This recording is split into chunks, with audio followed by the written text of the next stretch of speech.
টাকা ছাড়া এক মুহূর্ত ভালো কাটে না, বাস্তবতা বড়ই কঠিন। হিসু করতে গিয়েও 10 টাকা দিতে হয়েছিল। রাজশাহীতে গিয়েছিলাম সেদিন। উঠতে বসতে টাকা লাগে, টাকা ছাড়া মানসিক চাপ বাড়ে, চক্রবৃদ্ধি হারে। আপন মানুষেরাও টাকা পেলে তোষামদি করে, বোঝা যায় তাদের ব্যবহারে।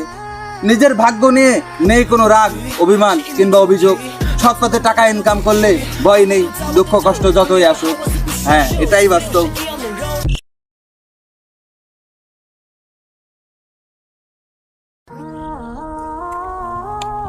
টাকা ছাড়া এক মুহূর্ত ভালো কাটে না, বাস্তবতা বড়ই কঠিন। হিসু করতে গিয়েও 10 টাকা দিতে হয়েছিল। রাজশাহীতে গিয়েছিলাম সেদিন। উঠতে বসতে টাকা লাগে, টাকা ছাড়া মানসিক চাপ বাড়ে, চক্রবৃদ্ধি হারে। আপন মানুষেরাও টাকা পেলে তোষামদি করে, বোঝা যায় তাদের ব্যবহারে। নিজের ভাগ্য নিয়ে নেই কোনো রাগ, অভিমান কিংবা অভিযোগ। সৎ পথে টাকা ইনকাম করলে ভয় নেই, দুঃখ কষ্ট যতই আসুক। হ্যাঁ, এটাই বাস্তব।